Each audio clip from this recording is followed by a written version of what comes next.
வணக்கம். இன்றைய நாளில் இடம்பெற்ற மிக முக்கியமான செய்திகள். முதலில் தலைப்புச் செய்திகள். உலக சந்தையில் விலை குறைந்தாலும் எரிபொருள் விலையை குறைக்க முடியாது, பிரதமர் தெரிவிப்பு. தமிழ் தொழிலதிபர் தினேஷ் ஷாப்பர் கொலையில் ராஜபக்சர்களுக்கு தொடர்பு, புலனாய்வு இணையதளம் ஒன்றின் பரபரப்பு செய்தி. கோட்டபாய ராஜபக்சவிற்கு பயந்து அன்று வாயடைத்திருந்த அனுர, ரகசியங்களை வெளிப்படுத்திய ஹேரின் பெர்னாண்டோ. பாடசாலைகளில் நடைமுறைக்கு வரும் அதிரடி தடை, வெளியானது அறிவிப்பு. கைதினை தடுக்க வெளிநாட்டிலிருந்து பாசில் எடுத்த அவசர முடிவு, மீண்டும் பிறப்பிக்கப்பட்ட அதிரடி உத்தரவு. இறுதிப் போரில் அம்பலமான யோசித ராஜபக்சவின் போலி நாடகம், படகை செலுத்திய முன்னாள் வீரரின் பரபரப்பு தகவல்கள். லண்டன் விமான நிலையத்தில் பரபரப்பு, தரையிறங்கிய விமானத்தில் தொங்கிய சடலம். இனி விரிவான செய்திகள். விரிவான செய்திகளுக்குள் செல்வதற்கு முன்னர் சேனலை சப்ஸ்கிரைப் செய்து உடனுக்குடன் புதிய செய்திகளை அறிந்து கொள்ளுங்கள். லண்டன் விமான நிலையத்தில் பரபரப்பு, தரையிறங்கிய விமானத்தில் தொங்கிய சடலம். பிரித்தானியாவில் லண்டனில் உள்ள விமான நிலையம் ஒன்றில் தரையிறங்கிய விமானத்தின் சக்கரத்திலிருந்து சடலம் ஒன்று மீட்கப்பட்டுள்ளது. லண்டன் கேட்விக் விமான நிலையத்தில் நேற்று முன்தினம் தரையிறங்கிய சவுதி அரேபிய விமானம் ஒன்றிலேயே இந்த சம்பவம் பதிவாகியுள்ளது. மொரோக்காவில் டான்ஜியர் நகரிலிருந்து லண்டன் கேட்விக் விமான நிலையத்தை வந்தடைந்த ஏர் எராபிக் மரோக் நிறுவனத்திற்கு சொந்தமான விமானத்திலேயே சடலம் மீட்கப்பட்டுள்ளது.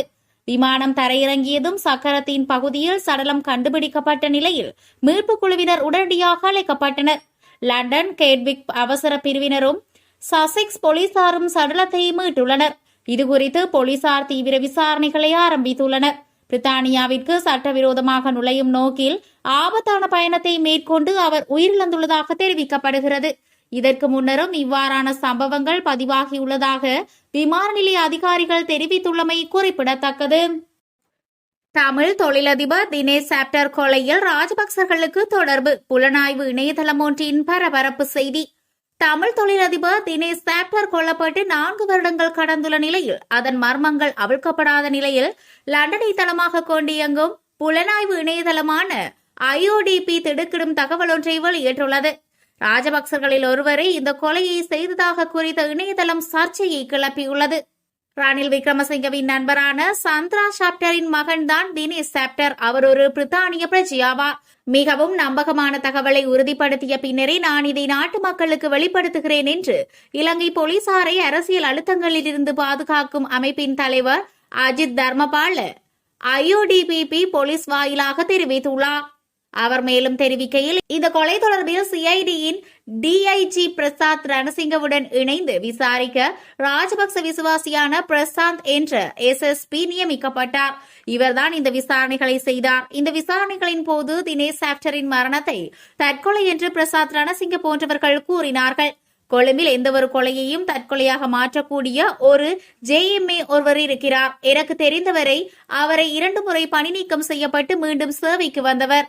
மேல் நீதிமன்றத்தின் கடுமையான கண்டனத்திற்குள்ளான ஒரு JMAO தான் அவர். இந்த மரண பரிசோதகரை வைத்து இந்த கொலையை தற்கொலையாக மாற்றியிருக்க வாய்ப்புள்ளது.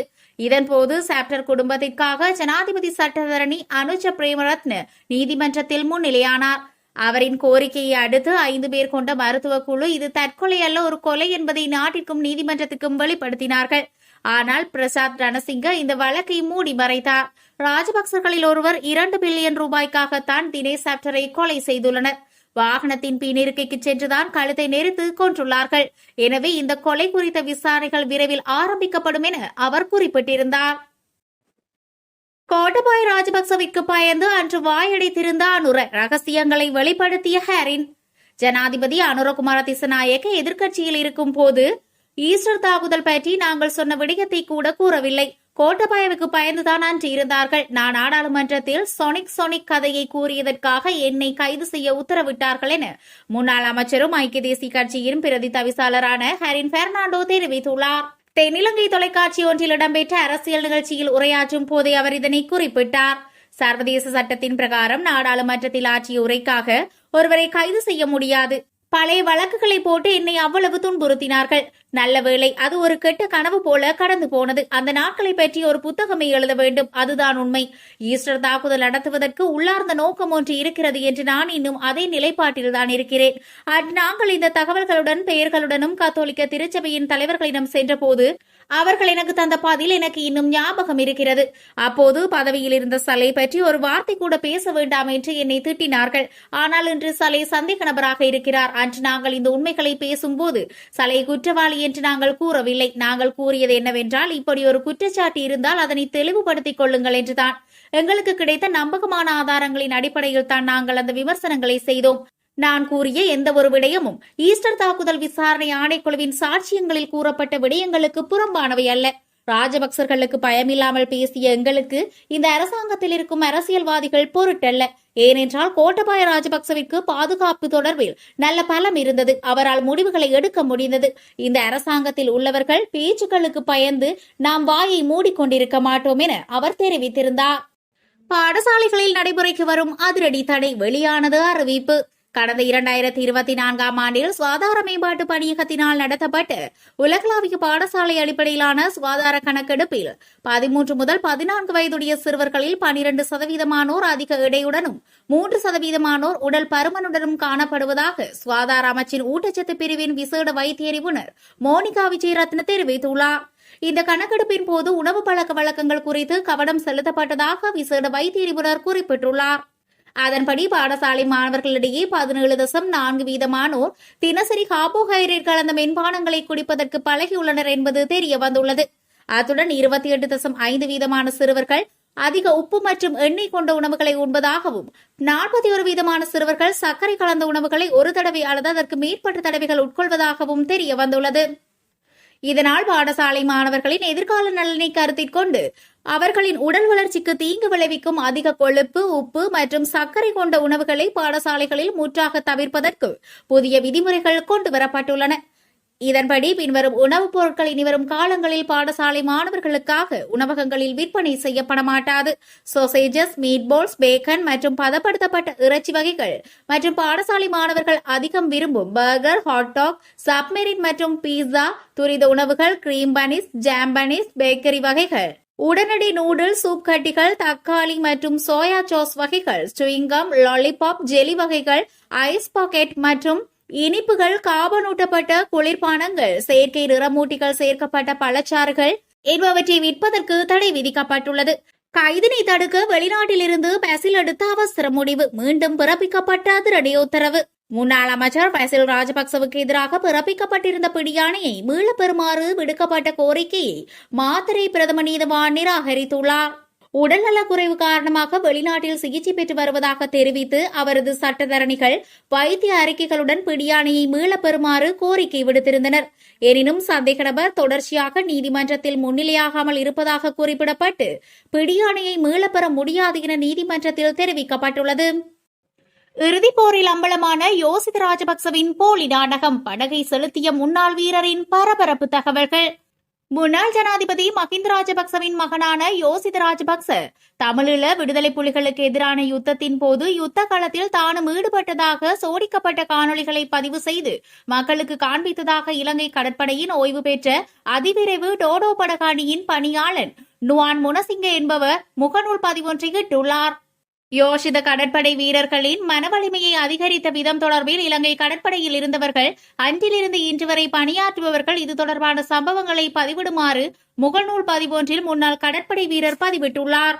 அந்த பதிவில் மேலும் குறிப்பிட்டுள்ளதாவது: தீவிரமாக யுத்தம் நடந்து கொண்டிருந்த அந்த நாட்களில் நாங்கள் ஒழுங்கான தூக்கம், உணவு, நீர் இல்லாமல் முல்லைத்தீவு நாயாறு கடற்பரப்பில் கடமையில் ஈடுபட்டிருந்தோம். அதிவிரைவு டோரா படகுகள் திருகோணமலை துறைமுகத்திற்கு எரிபொருள் நிரப்புவதற்காக மட்டுமே வரும். அப்படி வந்து 2 மணித்தியாலங்கள் வரை ஓய்வெடுத்துவிட்டு மீண்டும் கடலுக்கு செல்லும். அந்த நாட்களில் நாங்கள் அதிக களைப்புடன் தான் இருப்போம். ஒரு நாள் அப்படி ஒரு டோரா படகிற்கு எரிபொருள் நிரப்புவதற்காக துறைமுகத்திற்கு வந்திருந்த வேளையில் அன்றைய கடற்படை தளபதி வைஸ் அட்மிரல் கரண்ணா கூட அங்கு வந்திருந்தார். துறைமுகத்திற்கு தேசிய ரூபவாகினி ஊடக பிரிவினரும் வந்திருந்தனர். கரண கொண்ட சொன்னார், இப்போது ஜனாதிபதியின் மகன் யோசித்து வருகிறார். சுமார் 10 டோரா படகுகள் துறைமுக வாயிலுக்கு செல்ல தயாராக இருங்கள். யோசித்த கடலுக்குள் சென்று யுத்தத்தை வழிநடத்துவது போல ஒரு சிறிய வீடியோ செய்ய வேண்டும். இது மேலிடத்தில் இருந்து வந்த கட்டளை. அவர் சொன்னார், நீங்கள் எல்லோரும் பாவம், என்ன செய்வது? களைப்பை பொருட்படுத்தாமல் போய் அதற்கு சம்மதியுங்கள். சிறிது நேரத்தின் பின்னர் யோசித ராஜபக்ச வந்தார். வந்து ஏறியது என்னுடைய டோரா படகில்தான். துறைமுக வாயிலுக்கு வெளியே நாங்கள் சுமார் 10 டோரா படகுகளில் சென்று கடலில் ஒரு 15 நிமிடங்கள் வரை யுத்த நடவடிக்கையில் ஈடுபடுவது போல ஒரு வீடியோ செய்தோம். அதை செய்துவிட்டு மீண்டும் துறைமுகத்திற்கு வந்தோம். அன்றைய admiral Wallakambaya, admiral Athukoda, admiral Dissanayake, admiral Hemantha மற்றும் அட்மிரல் பெரேரா ஆகியோர் இதற்கு சாட்சிகள். இவரால் கடற்படையினரின் மன உறுதி ஒன்றும் அதிகரிக்கவில்லை. அந்த நாட்களில் அதிகாரிகள் அனைவரும் இவரை பார்த்து வெறுத்து போயிருந்தனர் என்று அவர் பதிவிட்டுள்ளார். யோஷித ராணுவத்தில் இணைந்ததாலேயே போரில் வெற்றி, மொட்டு கட்சியின் முக்கிய புள்ளி அறிவிப்பு. முன்னாள் ஜனாதிபதி மஹிந்த ராஜபக்சவின் மகன் யோசித ராஜபக்ச ராணுவத்தில் இணைந்ததன் காரணமாகவே போரில் வெற்றி பெற முடிந்தது என்று முன்னாள் நாடாளுமன்ற உறுப்பினர் CP ரத்நாயக்க தெரிவித்துள்ளார். யோசித ராஜபக்ச ராணுவத்தில் இணைந்ததற்கு பிறகு அதுவரை ராணுவத்தில் இணையாதிருந்த இளைஞர்கள் அனைவரும் நாட்டை பாதுகாக்க முன்வந்ததாக அவர் குறிப்பிட்டுள்ளார். யோசித ராஜபக்ச செய்ததாக கூறப்படும் தவறுகளை சுட்டிக்காட்டுபவர்கள் வேறு எத்தனையோ பேர் செய்த தவறுகளை கவனிப்பதில்லை என CP ரத்நாயக்க குற்றம் சாட்டியுள்ளார். நாட்டில் போர் உச்சகட்டத்தில் இருந்தபோது மஹிந்த ராஜபக்ச நாட்டின் ஜனாதிபதியாகவும் முப்படைகளின் தளபதியாகவும் இருந்து கொண்டு தனது சொந்த மகனை ராணுவத்தில் ஒப்படைத்தார் என்பதை நினைவூட்டியுள்ளார். அத்தோடு ஜனாதிபதியின் மகனே ராணுவத்தில் இணையும் போது தங்களுக்கும் அங்கு பாதுகாப்பு இருக்கும் என்ற நம்பிக்கை இளைஞர்களிடம் ஏற்பட்டதாகவும் இந்த சிந்தனை மாற்றமே இறுதியாக போரில் வெற்றி பெறுவதற்கான பிரதான வாய்ப்பை உருவாக்கியது என்றும் ரத்நாயக்க வலியுறுத்தியுள்ளார். உலக சந்தையில் விலை குறைந்தாலும் எரிபொருள் விலையை குறைக்க முடியாது, பிரதமர் ஹரணி அமரசூரிய தெரிவிப்பு. உலக சந்தையில் விலை குறைந்தாலும் உடனடியாக எரிபொருள் விலையை குறைக்க முடியாது என பிரதமர் ஹரணி அமரசூரிய தெரிவித்துள்ளார். உண்மையான கணக்கீட்டின்படி 1 லிட்டர் எரிபொருள் 700 ரூபாய்க்கு அதிகமாக விற்பனை செய்யப்பட வேண்டும். எனினும் அரசாங்கத்தின் நிவாரணம் காரணமாகவே அதனை 400 ரூபாய்க்கு வழங்க முடிகிறது. சாத்தியமான முதல் சந்தர்ப்பத்திலேயே விலை குறைப்பின் பலனை மக்களுக்கு வழங்குவோம் என அவர் குறிப்பிட்டுள்ளார். அரசாங்கம் அரசியல் பழிவாங்கல்களில் ஈடுபடுவதாக எதிர்க்கட்சிகள் சுமத்தும் குற்றச்சாட்டுகளை பிரதமர் முற்றாக நிராகரித்துள்ளார். நாட்டில் சட்டம் மட்டுமே நிலைநாட்டப்படுவதாகவும் குற்றம் செய்தவர்களுக்கு எதிராக சட்டம் தன் கடமையை செய்யும் போது அதனை மூடி மறைக்க எதிர்க்கட்சியினர் அரசியல் பழிவாங்கல்கள் என்ற ஆயுதத்தை பயன்படுத்துவதாகவும் அவர் சாடினார். தற்போதைய அரசாங்கத்திற்கு வேலை செய்ய தெரியாது என எதிர்க்கட்சிகள் விமர்சிப்பது குறித்து கேள்வி எழுப்பப்பட்ட போது அதற்கு பிரதமர் பதிலளித்தார். இவ்வளவு காலமும் வேலை தெரிந்த நபர்கள்தானே ஆட்சியில் இருந்தார்கள், அவர்கள் செய்த வேலை என்ன? நாட்டை வங்குரோந்தாக்கினார்கள், மக்கள் பணத்தை கொள்ளையடித்தார்கள். அந்த மாதிரியான வேலைகளை செய்ய எமக்கு தெரியாது என்பதுதான் உண்மை என பிரதமர் பதிலளித்தார்.